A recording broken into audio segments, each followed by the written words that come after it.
Salut à toi et bienvenue dans ce nouveau Crypto Actu. Aujourd'hui, regardons le cours. Comme tu as pu le remarquer, il se passe des choses plutôt jolies. On n'est pas encore sorti des plus gros problèmes qu'on a, c'est-à-dire un Bitcoin en dessous de 42K, mais on commence à reprendre du poil de la bête. Comme tu peux le voir sur la courbe, à 24 heures, on est plutôt joli. Pareil pour l'Ethereum qui lui a fait une belle plus-value et est repassé au-dessus des 2300 $.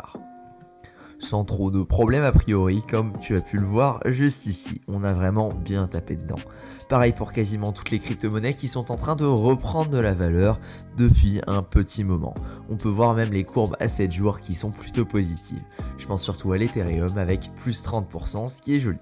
Uniswap également qui reprend de la valeur. Bref, on est dans des positions plutôt sympathiques. ICP qui, je ne sais pas pourquoi, mais il reprend de la valeur. Sacrée chose celui-là, on en parlera dans une vidéo totalement pour expliquer un petit peu ce que c'est et pourquoi c'est un projet auquel je ne crois pas. On verra ensuite eh bien AVE ouais, qui remonte. Ah, il était descendu bien bas AVE. J'avais pas trop suivi cette histoire, mais il était descendu bien bas dans les 240 $, ouais effectivement ouais. Ça pulse. 180, ah ouais quand même. J'avais pas fait gaffe mais ouais, bien descendu. Ouais, donc comme tu peux le voir, le marché reprend un petit peu de la puissance.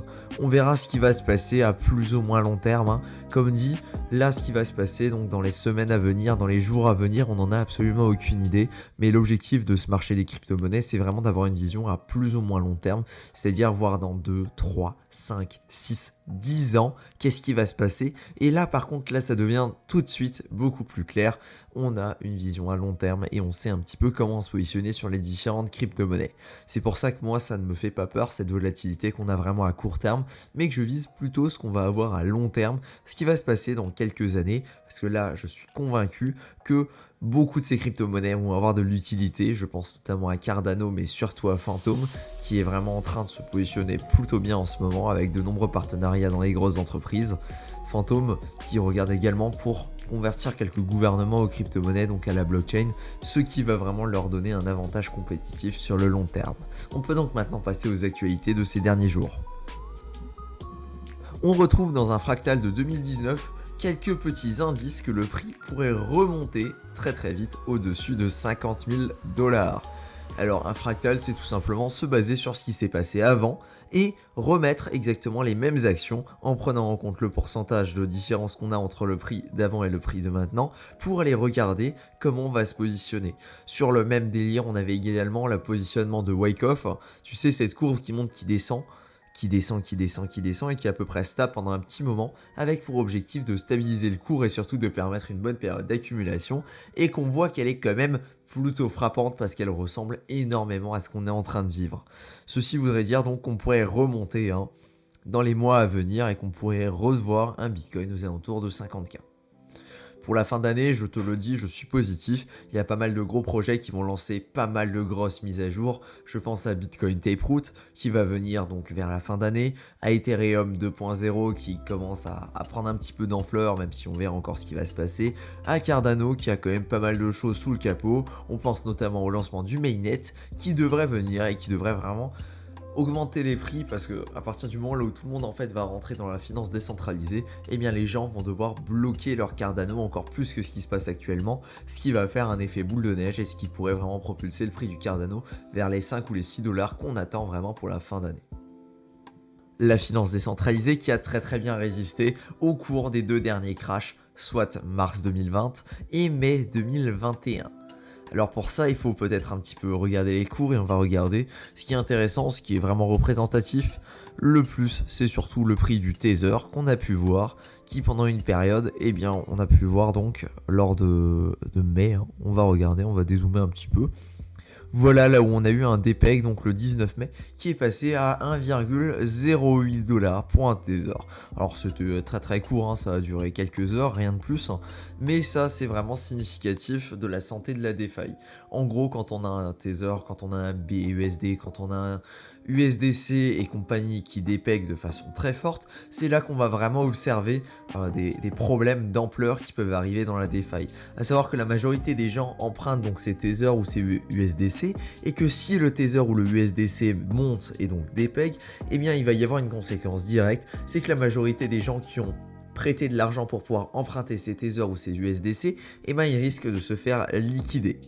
À savoir que c'est également ce qui s'est produit, on a pu l'observer sur les charts directement sur cette période de mai. Ce qui est intéressant à noter, c'est que à partir du moment là où Binance, donc à cette période de mai, là où on a eu énormément de liquidations, là où Binance était totalement surchargé et ne permettait plus de prendre des ordres, eh bien, tout ce qui était finance décentralisée a continué à fonctionner normalement. Les liquidations se sont passées, les gens qui ont voulu acheter ont pu acheter, soit pour des prix un petit peu totalement abusés. On avait vu 1200 Gwei la transaction sur Ethereum, ce qui était totalement abusé. Tu payais 600, 700 dollars ta transaction, ton swap sur Uniswap. Alors là, clairement, la majorité des gens ne pouvaient pas suivre, ne pouvaient pas se retirer. C'était vraiment les grosses baleines qui ont pris position et qui se sont déplacées. Mais pour la majorité des gens, c'était totalement impossible et insensé de faire ce genre de move. Également, donc, on a pu observer que tout ça s'est passé plutôt bien, et c'est pour ça que je suis plutôt confiant dans l'avenir des crypto-monnaies, notamment au niveau de la finance décentralisée, là où pour moi c'est vraiment l'avenir de pouvoir permettre, donc avec un collatéral, d'emprunter directement de l'USDC, du Tether ou n'importe quelle monnaie qui peut être indexée. Je pense notamment avec ce qu'on sont en train de faire Venus avec leur VAI qui permet d'emprunter une monnaie, et cette monnaie, en fait, tu dois rembourser la monnaie. C'est un principe un petit peu différent, tout simplement parce que la monnaie n'a pas encore atteint son peg à 1 dollar. Est-ce qu'elle l'atteindra un jour? On n'en sait absolument rien. C'est un projet, c'est quelque chose qu'il faut essayer d'anticiper. Bref, la finance décentralisée qui a encore de beaux jours devant elle. Après, il y a également des projets sur Phantom qui ont pour intérêt de se positionner exactement comme Binance avec un type de futur qui permet donc de directement acheter ou vendre à partir du moment là où on se retrouve avec un prix, donc avec une certaine condition, c'est-à-dire un prix d'un token par rapport à un autre qui passe en dessous ou au-dessus d'un certain seuil. Ce qui permet déjà donc de sortir de Binance, de sortir de tous ces exchanges centralisés et de se baser directement sur le cours, et tout ça géré directement avec Chainlink qui est l'oracle de la majorité des blockchains. 44% des investisseurs pensent que Bitcoin peut encore retomber en dessous des 30K en 2021. Alors concrètement, je fais partie de ces personnes, je pense également que ce serait sain pour le réseau, que ce serait sain pour tout le monde, que Bitcoin fasse un petit serre-jour vers les 25, 27K, quelque chose comme ça, histoire de permettre à pas mal de monde d'acheter. En fait, dans mon esprit, je me dis quand même que le Bitcoin est toujours à 30K, on va juste l'afficher à l'écran histoire que tu vois ça, et quand même toujours à plus de 30K, et que pour pas mal de gens au final, ils peuvent se positionner et se dire mais écoute, si j'achète du Bitcoin là maintenant, et que admettons que la prochaine tendance, le prochain objectif pour le Bitcoin, ça va être les 100K, je peux faire un x3, tu vois. Et pour les gens, c'est pas délirant. Ils entendent des histoires là où des mecs posent 1000 balles sur du Dogecoin et ils arrivent à en tirer avec 50K, 60K, plus de 100 000 dollars simplement en ayant mis quelques centaines, milliers d'euros sur du Dogecoin. Ça fait plus rêver les gens. C'est ça l'objectif, c'est ça le problème, c'est que la majorité des gens en fait sont devenus totalement désensibilisés, non, c'est quoi le mot? Désensitivisés, ouais, bref, ils sont plus sensibles à la variation des cours comme c'était avant, et ils pensent totalement, tous, à tort évidemment, que faire des gains de plus de 1000%, plus de 10 000% en quelques mois, c'est quelque chose qui peut arriver, c'est quelque chose qui va arriver, c'est quelque chose de sûr. La problématique là derrière, c'est que quand on n'obtient pas ça, eh bien les gens sont déçus, les gens vont avoir tendance à se retirer, et la majorité de ces gens-là sont plutôt des spéculateurs et ne sont pas là pour aller observer directement la technologie qu'il y a derrière. Concrètement, moi je pense que Bitcoin a une technologie qui est révolutionnaire, que la blockchain est quelque chose de très intéressant. Je ne pense pas que Bitcoin va rester la plus grosse crypto-monnaie pendant encore très longtemps. Il y a plein de projets qui, au final, derrière, ont des marchés beaucoup plus gros. Je pense que l'or, c'est quelque chose d'intéressant, mais je pense que pouvoir faire des transactions totalement autonomes et pouvoir gérer, par exemple, des entités totalement autonomes, comme avec ce qu'on peut faire avec Ethereum, c'est beaucoup plus intéressant. Est-ce que le flippening va arriver dans les prochains mois, dans les prochaines années ? Je n'en sais rien, mais pour moi c'est clair que le marché qu'on a pour Ethereum a beaucoup plus de place de croissance que ce qu'on pourrait voir pour Bitcoin. C'est quelque chose qui va arriver, j'en suis convaincu, il y aura une crypto-monnaie qui va dépasser Bitcoin, à moins qu'on arrive à intégrer des fonctionnalités plus intéressantes à Bitcoin directement avec les smart contracts, ce qui pour le moment n'est pas le cas. Comme tu as pu l'observer dans les dernières semaines, il a suffi qu'on repasse au-dessus des 35K pour que dans la tête des gens, c'est bon, c'est fini, on peut repartir à la hausse, on a eu tous les gros problèmes derrière nous, c'est bon, on est tranquille là maintenant, on est reparti pour une période de hausse, et ça pour moi, ça c'est un mauvais signe, tout simplement parce qu'il ne s'est pas encore passé grand chose. On a dû prendre quoi? Allez, 10-20%. C'est rien d'énorme.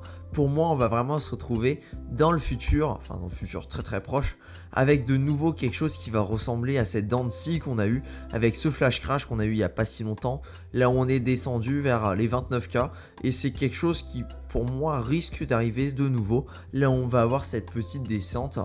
Et on n'est pas encore sorti très clairement de cette période d'ombre dans laquelle on est un petit peu dans un hiver là où on ne sait pas trop ce qui va se passer.